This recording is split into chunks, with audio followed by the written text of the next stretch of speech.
A lion named Simba once lived alone in a cave. In his younger days, the solitude had not worried him, but not very long before this tale begins, he had hurt his leg so badly that he was unable to provide food for himself. Eventually, he began to realize that companionship had its advantages. Things would have gone very badly for him had not Sunguru the hare happened to be passing his cave one day. Looking inside, Sunguru realized that the lion was starving. At once, he set about caring for his sick friend and seeing to his comfort. Under the hare's careful nursing, Simba gradually regained his strength until finally he was well enough to catch small game for the two of them to eat. Soon, quite a large pile of bones began to accumulate outside the entrance to the lion's cave. One day, Nyangao, the hyena, while sniffing around in the hope of scrounging something for his supper, caught the appetizing smell of marrow bones. His nose led him to Simba's cave, but as the bones could be seen clearly from inside, he could not steal them with safety. Being a cowardly fellow, like the rest of his kind, he decided that the only way to gain possession of the tasty morsels would be to make friends with Simba. He therefore crept up to the entrance of the cave and gave a cough. "Who makes the evening hideous with his dreadful croakings?" demanded the lion, rising to his feet and preparing to investigate the noise. "It is I, your friend Nyangao," faltered the hyena, losing what little courage he possessed. "I have come to tell you how sadly you have been missed by the animals and how greatly we are looking forward to your early return to good health." "Well, get out," growled the lion, "for it seems to me that a friend would have inquired about my health long before this, instead of waiting until I could be of use to him once more. Get out, I say." The hyena shuffled off with alacrity, his scruffy tail tucked between his bandy legs, followed by the insulting giggles of the hare.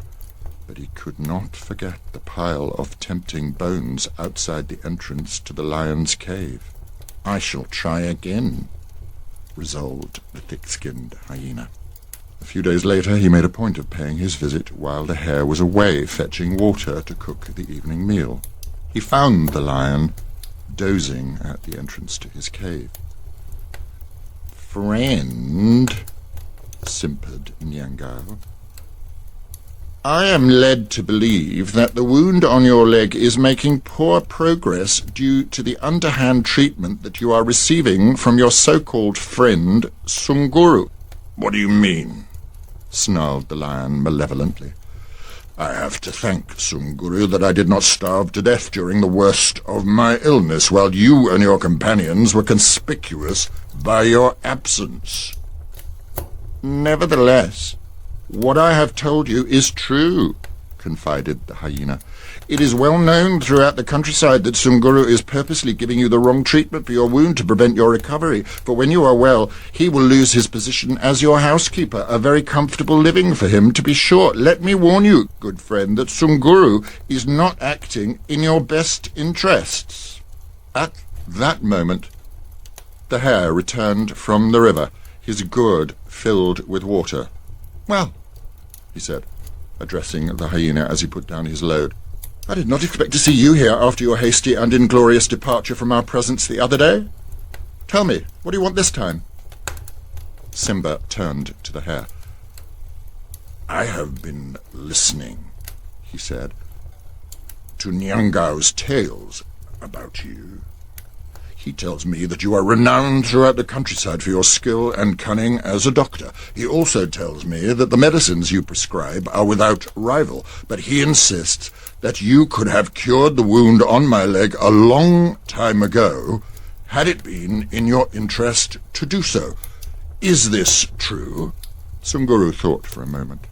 He knew that he had to treat this situation with care, for he had a strong suspicion that Nyangao was trying to trick him. "Well," he answered with hesitation, "yes and no. You see, I'm only a very small animal, and sometimes the medicines that I require are very big, and I'm unable to procure them, as, for instance, in your case, good Simba." "What do you mean?" spluttered the lion, sitting up and at once showing interest.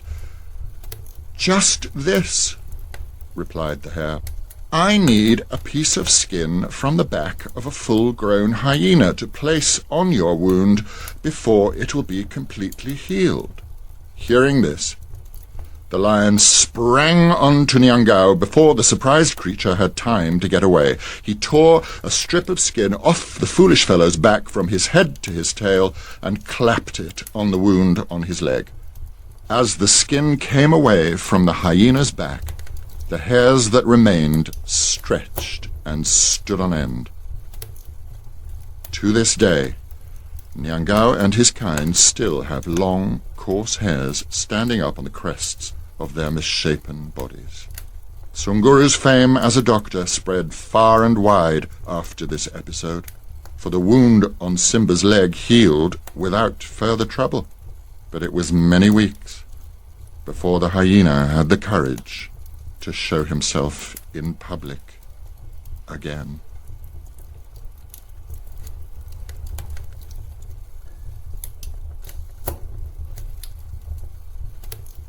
My mistress' eyes are nothing like the sun. Coral is far more red than her lips red. If snow be white, why then her breasts are dun. If hairs be wires, black wires grow on her head. I have seen roses damasked red and white, but no such roses see I in her cheeks.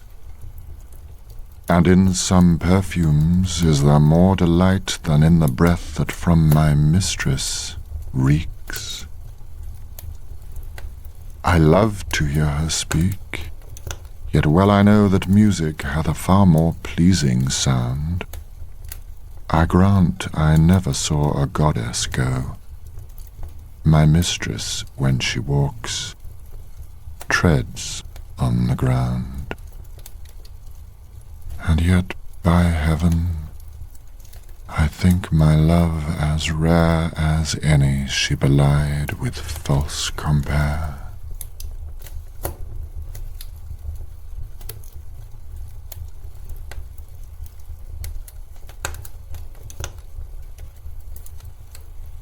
Once upon a midnight dreary, while I pondered weak and weary over many a quaint and curious volume of forgotten lore, while I nodded, nearly napping, suddenly there came a tapping, as of someone gently rapping at my chamber door.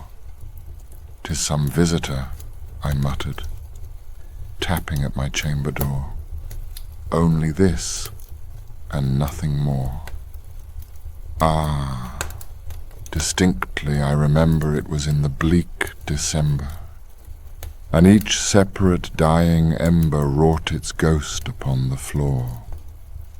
Eagerly I wished the morrow, vainly I had sought to borrow from my books surcease of sorrow, sorrow for the lost Lenore, for the rare and radiant maiden whom the angels name Lenore, nameless here forevermore. And the silken, sad, uncertain rustling of each purple curtain thrilled me, filled me with fantastic terrors never felt before, so that now, to still the beating of my heart, I stood repeating, "'Tis some visitor entreating entrance at my chamber door. Some late visitor entreating entrance at my chamber door. This it is, and nothing more." Presently my soul grew stronger, hesitating then no longer.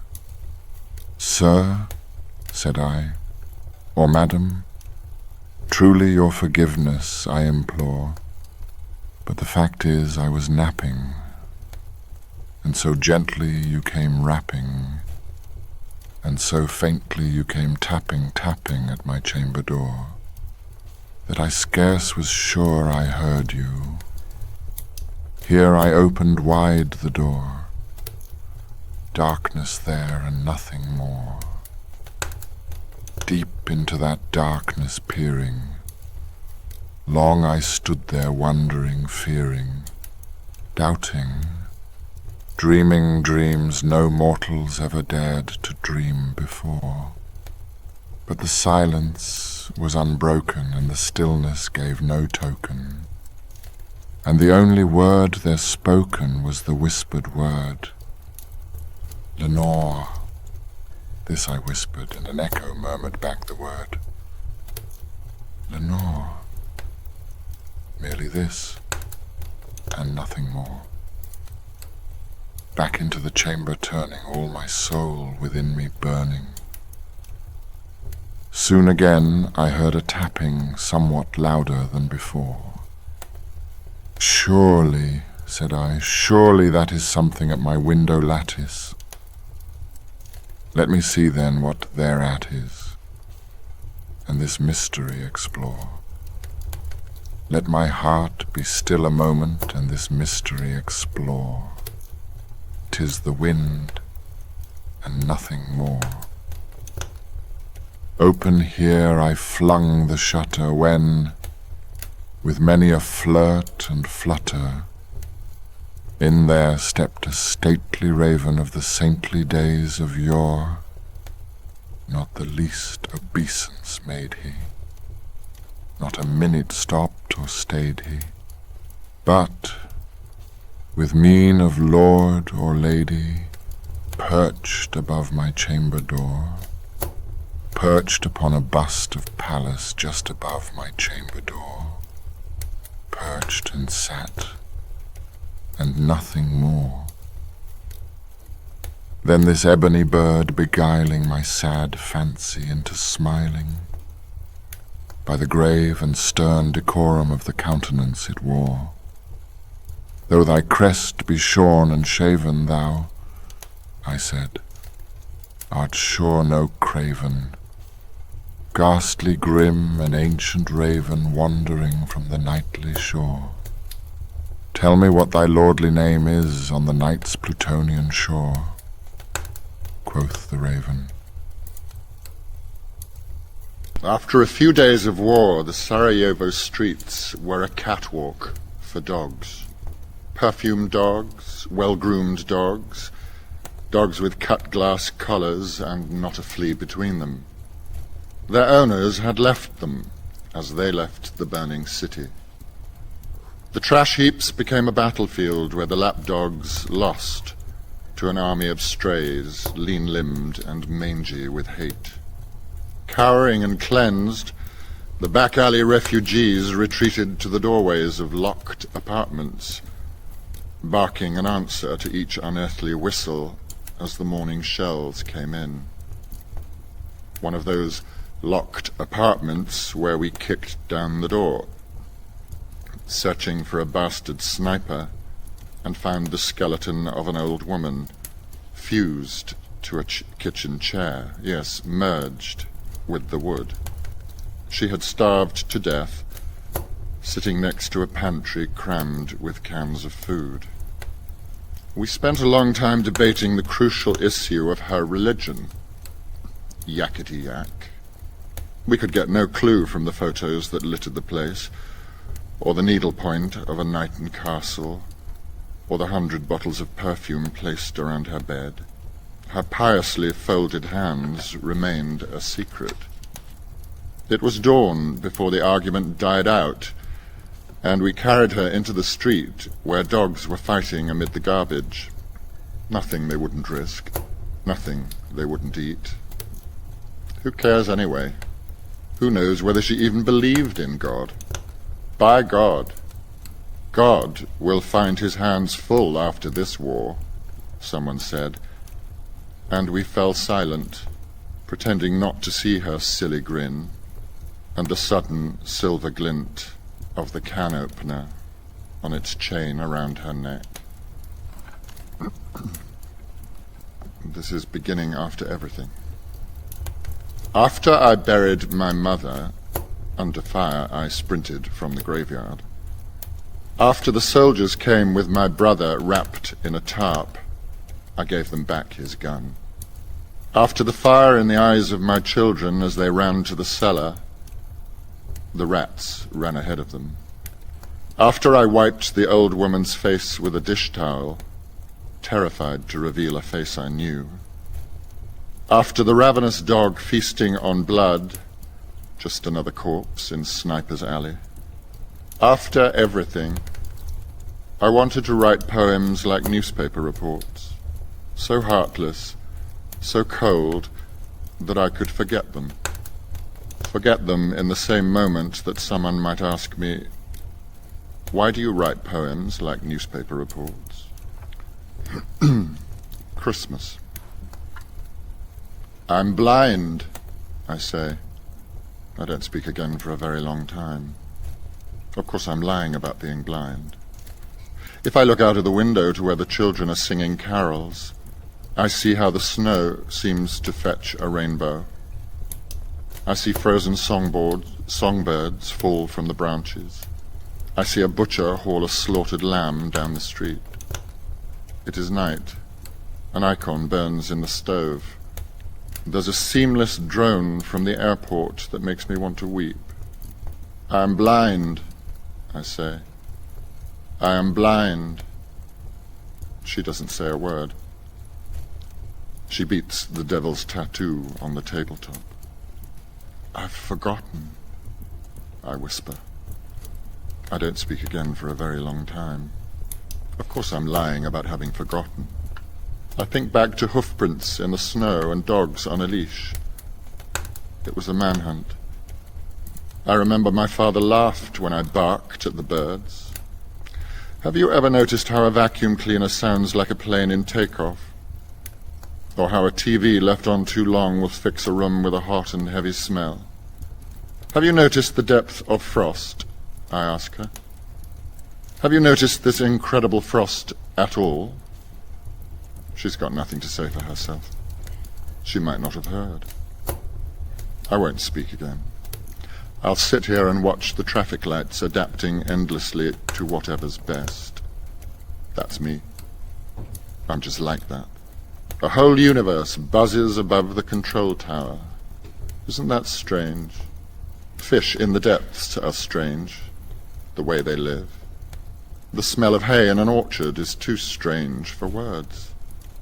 Now and then, someone winks from the bottle, the genie, the puck of plum brandy. Can you see me? I ask. Can you see any jot of me, any tittle? She nods, but of course she's lying. As if I cared. As if she could understand the half of what I say. And lastly, this is Sarajevo spring. It is spring again. The spring is coming. It is coming in on crutches. Swallows nest in the ruins. Someone has strung a clothesline in the graveyard, and 100 diapers semaphore the wind. Peace surprised us. We needed more time to pretend we deserved it. More time to be the survivors, as if we had plans, as if we knew what next, as if our dreams were not all of seagulls and the sea. Peace is like a virus, a light fever. Peace makes our Sunday suits restless. It makes our shoes shuffle. Soldiers wander the streets, legless on Slivovitz, asking, "What next? What next?" They won't go home to collect their demob papers. They won't hand in their uniforms. Well, what did you expect? They needed more time. More time, like the boy we carried feet first from the movie house, wiped out by a happy ending. Like our neighbors, who've clean forgotten how to keep a good row going. like our local hero, a 400-meter man who sits all day by the running track in his wheelchair, as if it might suddenly come to him, what next? Soon it'll be medals and flags, a coat of whitewash for the orphanage walls. The children carry family albums with them wherever they go. My friend carries a child's winter glove. I think he needs more time for this, more time. I think peace has made us less than ourselves. And spring is coming. Hobble clop, hobble clop, hobble clop.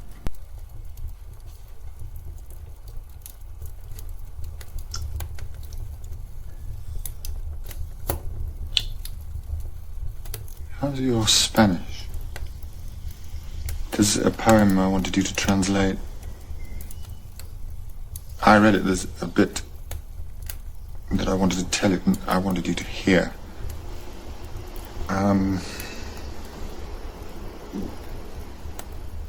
Perdóname, querida, amor mío, si tú te has muerto. Todas las noches caerán en mi pecho y lloverás sobre mi alma, noche y día. Mis pies querrán marchar hacia donde tú duermes, pero seguiré vivo.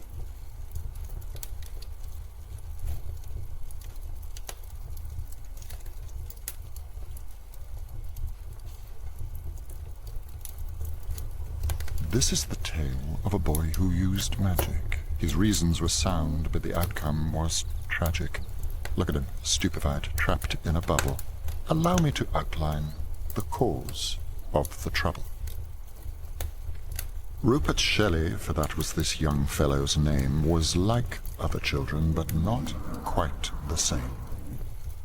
Till one day a new face appeared in the class. Flaming-haired Jill, her pale skin smooth as glass, eyes blue as sapphires, a nose like a kitten. Naturally, Rupert was utterly smitten. Books on the subject of girls were quite charming, though some of the pictures inside were alarming. With his dreams and ambitions consumed by romance, his ghoulish companions scarce rated a glance. The decor, once eerie, now whimsical, quaint, a virtual shrine to true love's patron saint. In time the day came for which Rupert had pined, and so, with his heart and his card intertwined, he stood before Jill as if floating in space. Then suddenly, everything fell into place. But girls can be fickle and love can be cruel, as Rupert discovered the next day at school. With a turnabout worthy of Jekyll and Hyde, Jill, quite transformed, took poor Rupert aside to inform him quite coldly that they would now part. She fragmented his heart. To mention his pride, in his room Rupert sat, and he desperately tried to erase every trace of the hurt, but he couldn't. He prayed it would fade, but it stubbornly wouldn't. Just then he remembered a spell he'd once read in a volume of magic he kept by the bed. A strange incantation he couldn't construe, but he thought to himself, what harm could it do? Spells can be potent, this more than others.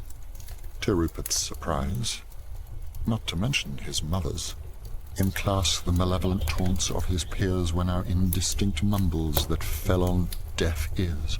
Yet this wondrous power was lost on our hero, his range of emotions diminished to zero. Cocooned unhygienically, life became bleak. Each dull day predictable, week after week, no echo of sadness nor spark of elation, locked up with his memories, robbed of sensation.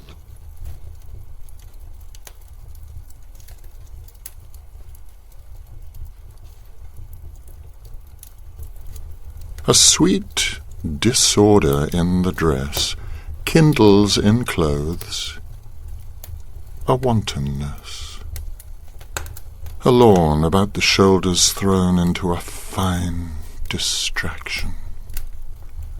An erring lace which here and there enthralls the crimson stomacher.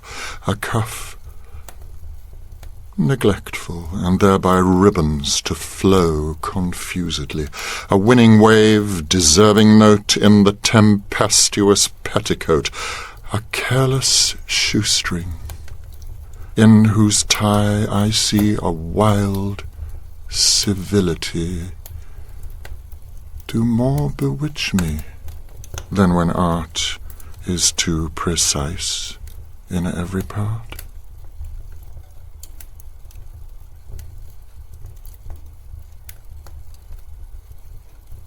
At 4 o'clock, there was a gentle knock at the door.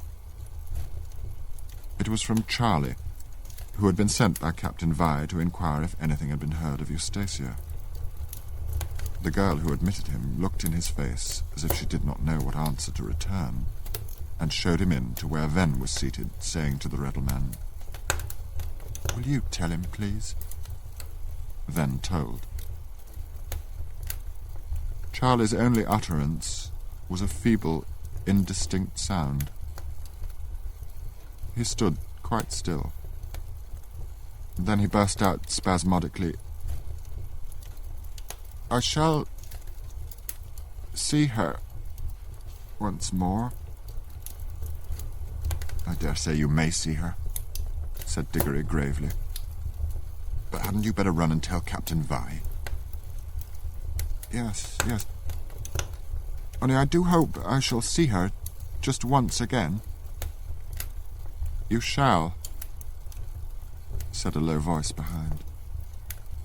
And starting round, they beheld by the dim light a thin, pallid, almost spectral form wrapped in a blanket, and looking like Lazarus coming from the tomb. It was Yeobright. Neither Ven nor Charlie spoke, and Clym continued. "You shall see her.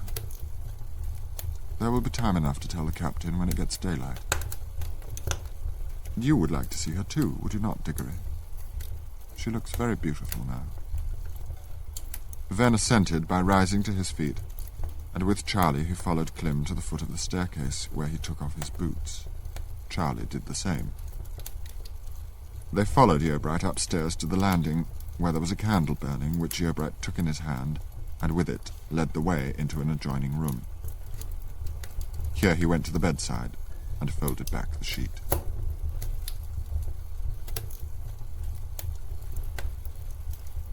There's a level of silence in an audience sometimes, and you can feel it as an actor. And certainly there have been times when the screening of this film when you know that the energy at work from the actors and all the technicians that I've talked about, and especially the writer, mean that you've got a captive audience sitting in the dark being told a story. This is a very ancient and wonderful thing, and it's terrible if we lose this. As times change and everybody sits at home with their huge screen and their 5 seats and their surround sound, and they don't actually go out and sit together with a huge bunch of other people on a kind of once upon a time level. And I do feel that tangibly, that thank you, Kate, because she's so committed and so inside the story. So you really watch her learning about herself. You can almost touch her thought processes in the film. And so therefore you can feel audiences getting genuinely involved in it and sitting very, very quietly and being completely inside the story. So that's hugely satisfying, when that happens.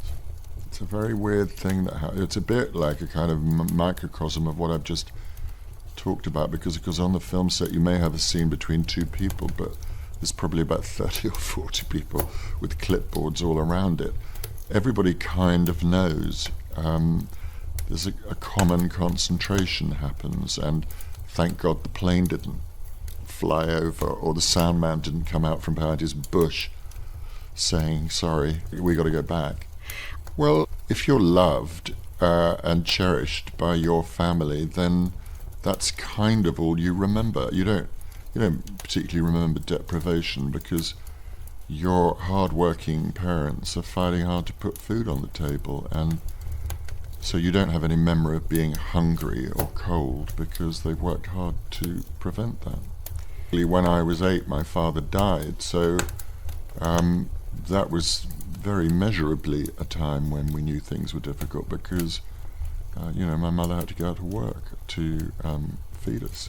So we were all brought up knowing how to make a fire and knowing how to iron a shirt. But that was our reality. But she was, I suppose, going back to the story of the film, she was a tigress. She could do anything. She could sew, all those female things like sew, cook and clean, she took care of those without even thinking about it, because she'd been trained by her mother. It's a very Welsh thing, that side of my family, and families knit together, so a bit like a film crew came into operation, aunts and uncles and huge support system. For whatever reason, I was given the title role in it. See how amazing that it sticks in your mind. The title role in a play called King Grizzlybeard. And I remember my mother cutting out a triangle out of a carpet, and that was stuck on my chin.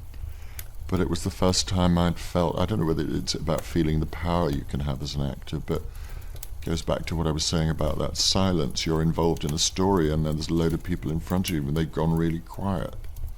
I went to a school where I had to get a scholarship to get into it, but it was a fantastic school, and remains a fantastic school, because it doesn't limit you. It's now co-educational. In fact, when I went there, it was all boys. And it had a huge, and I think still does, have a huge drama tradition.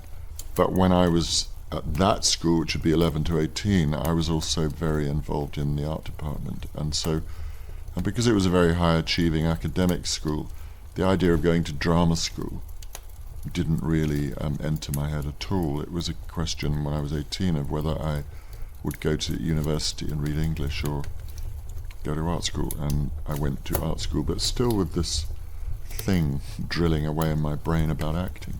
Yeah, but, whatever piece of my brain is missing, I don't know, it's never ever thought that way about, future income. Never really entered my head. No, all I really remember from that time is exactly where the letterbox was in London, where I posted that letter saying, please can I have a form for auditioning.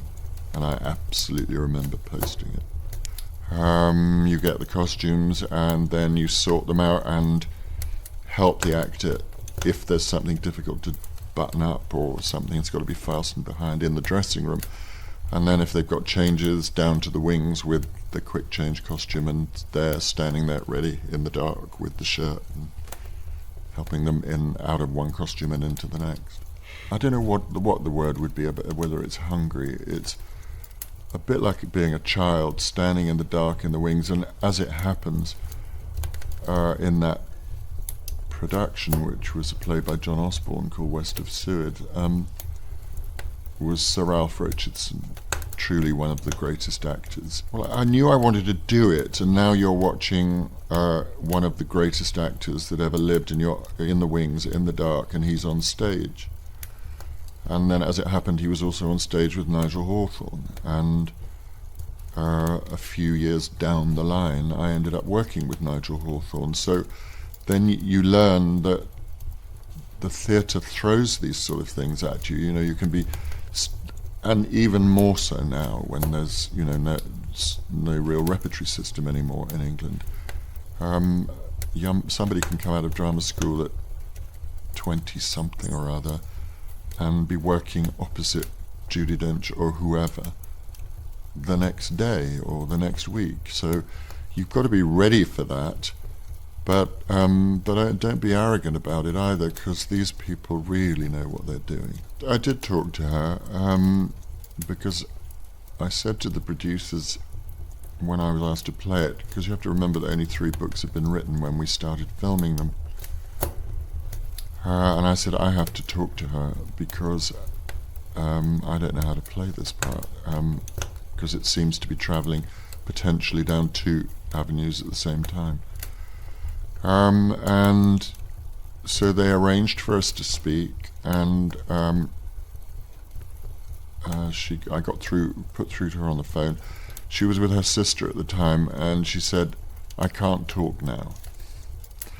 So that's how close she held everything to herself. And so we arranged to speak the next day when she was on her own. And then she gave me one very small piece of information, which I always have vowed I would never, ever repeat, even though the books are now done and everything. So I won't repeat it. It wasn't a fact. It was just a kind of clue that there's something that meant it was possible for me to think he was other than. It wasn't even that she said that. It was just made him a little... there was something more human. Well, I think it goes back to what we've already been talking about a bit, which is that means they believed it. They've not been manipulated. I don't think it is possible, clearly, to manipulate people into an emotional response. I wouldn't be very content with being part of that. You know, people still love that film. In fact, it gets used for grief therapy, apparently, to help people to get through that period if it happens to them. It's something to do with the fact that Anthony Minghella was directing something that he'd written. It's beautifully written. It has something to do with the fact that Juliet Stevenson and I had worked a lot together in the theatre, so there's a lot of knowledge of each other in the room and trust. So you know that it's possible to try things that are going to fail. You know that it's possible to try things that aren't going to be necessarily attractive. I mean, I'm not sure. And I do believe I, as an actor, am part of a storytelling process. I'm pretty involved in quite a lot of political causes, one way and another, like Emma. I don't parade my opinion about young actors, particularly, or social media. I think a lot of that is the stuff of life, and it's an evolving thing. No, I'm pretty militant in certain other areas. I think that you learn as time goes on that it goes back to what you want people's response to be to your work, and if it's called privacy and guarding it, it means I want people to believe that I'm the person in the story. I don't want them to be thinking about something or other I've said in the newspaper when they're watching me. You know, for example, playing Eamon de Valera in Michael Collins, or Ronald Reagan, for that matter. I want them to believe that and only think about that. Yes and no would be the answer to that. Because, like most actors, I don't enjoy watching myself because all you see is what you've got wrong. Actually, you know, one of your great actresses, Cate Blanchett, said at some point, the point about a horizon is that you look at it and you move towards it and it only gets further away. You never actually get there. And, you know, one has so many examples of people like Judi Dench at 80, still hungry, to use your word, and still wanting to be working. Well, you have to hold your finger up to the wind at all times, and the wind changes. So you can't know anything. You know, I worked with a wonderful director called Richard Wilson, who you may know here as an actor as Victor Meldrew, if that series came out here. But anyway, he's a big star in England, but he's also a wonderful theatre director. The only word he ever used on a really regular basis directing is about openness. And that's something you can almost taste if somebody's being truly open. And it's something I look for as a director too. I don't know whether that's attitude or background or training or how much preparation you've done, but somehow it all arrives at that word. Sometimes it's about selfishness. It depends on the character you're playing. You know, it can't be passive. You know, there's a kind of active nature to being open and a readiness. It's not sitting back.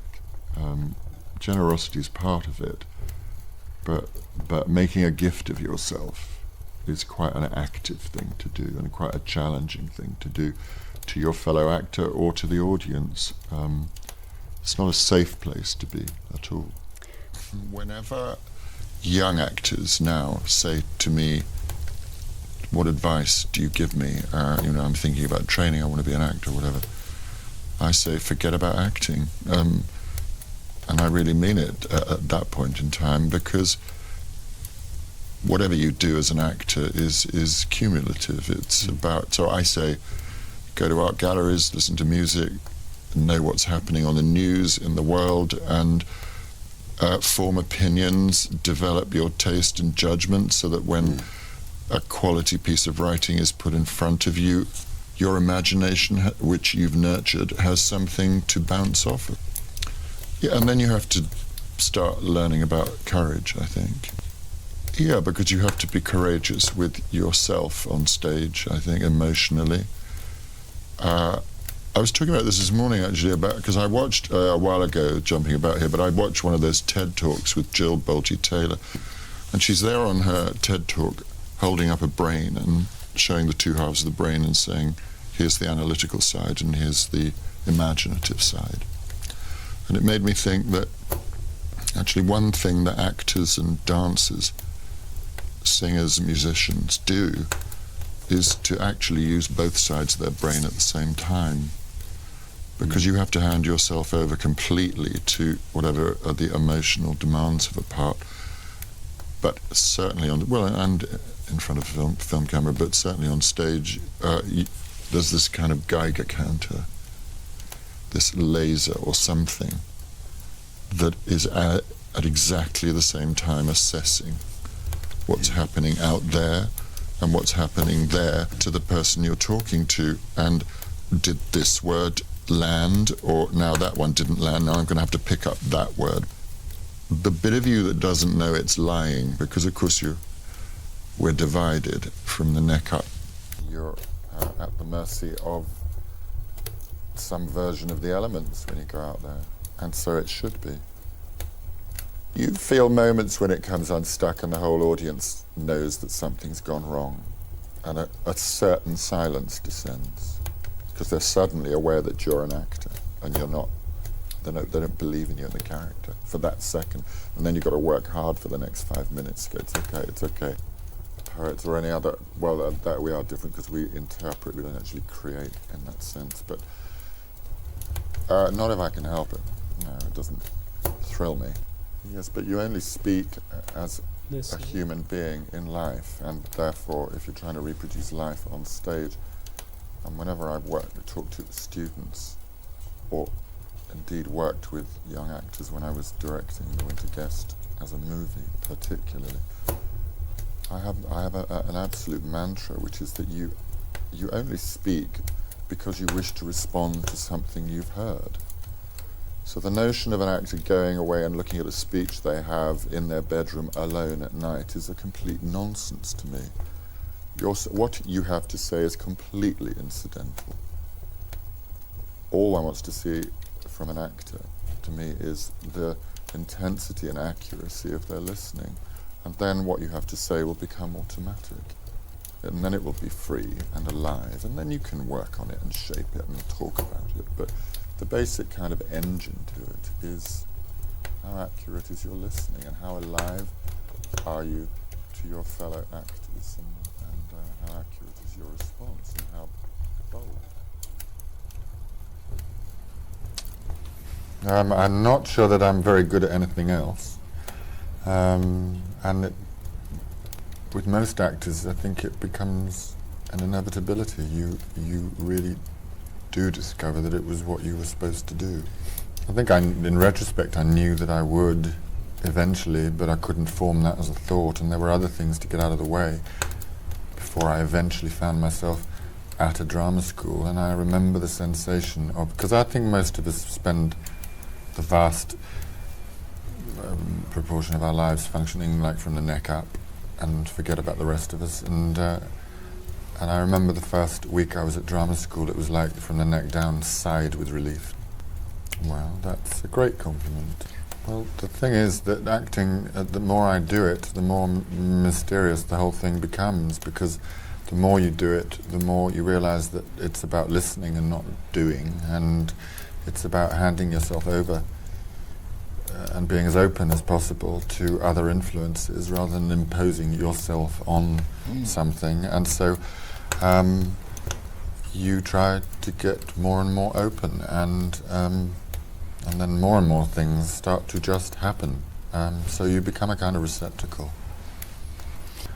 It wasn't that it was a surprise. I mean, it was a thrill to be doing a film in England. You know, this is a rare event, a film in England, and one that was done with such scale. And you know, you can be a little boy still at the movies when you're watching a movie being made, and that's a thrill to stand on those ramparts which somebody's built. You know, they look real, that side, but this side it's not painted and there's a buttress holding it up. So you know, that's thrilling. And to stand up, I don't know, 100 feet in the air or whatever it was, and look down on this completely convincing castle courtyard filled with a church and a 3-tier house and 400 extras and goats and horses, and you kind of look down and you thought, this is probably exactly what it looked like as all these poor extras are standing there stamping their feet. More, different, better. There's a whole bunch of things around at the moment because there's another film on called Truly, Madly, Deeply. It's a love story, so it's a great counterpoint to Robin Hood. And another film comes out in the autumn called Close My Eyes, which is another love story. And so I think it's time maybe to just get back on the stage for a little while, so I'm going to do a play in the summer at the Edinburgh Festival. Good luck.